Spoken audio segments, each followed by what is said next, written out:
All right, number 3 asks us to simplify this expression, 1 minus sine squared x divided by cosecant squared x minus 1. So before I start simplifying this, I want to talk just a little bit about our Pythagorean identities. There are 3 of them. Sine squared x plus cosine squared x equals 1. We've got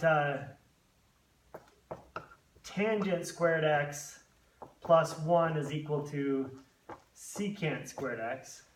And we've got cotangent squared x plus 1 equals cosecant squared x. So those are our 3 Pythagorean identities.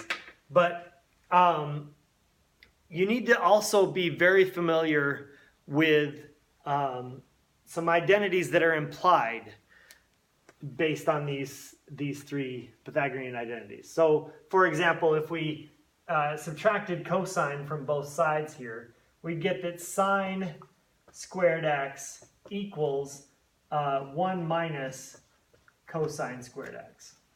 And also, if we subtracted sine squared x from both sides, we'd get cosine squared x is equal to 1 minus sine squared x.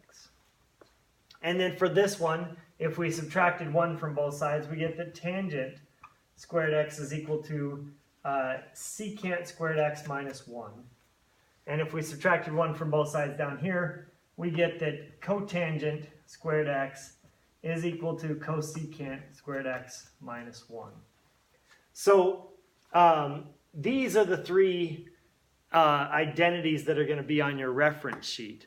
But you should also recognize these others. When you see something like 1 minus sine squared x, that should jump out at you as being equal to cosine squared x.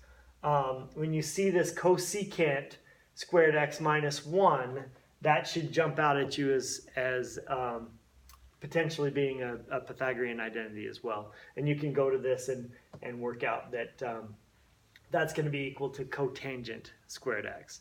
So, so be familiar with all of these identities, and so that when you come across something like this, and I'll go ahead and erase these now. When you come across something like this, you can recognize that 1 minus sine squared x is going to be equal to put it here. 1 minus sine squared x is equal to cosine squared x. And cosecant squared x minus 1 is equal to cotangent squared x. All right, well, this isn't, there's nothing from here that's jumping out at me as being something that we can cancel or factor or trade in for some other identity. So let's go to one of our strategies, which was to put everything in terms of cosine and sine. So let's change this cotangent squared. So we still have cosine squared in the numerator. The denominator will now be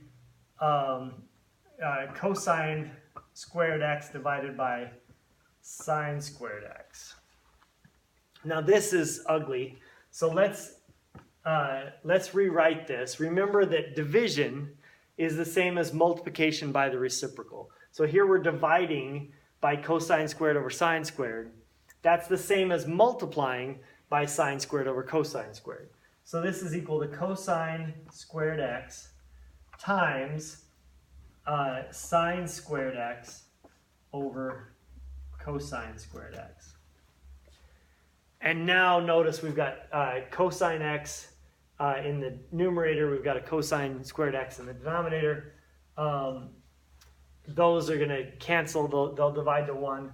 And so this is just going to be equal to sine squared x. And that'll be our answer.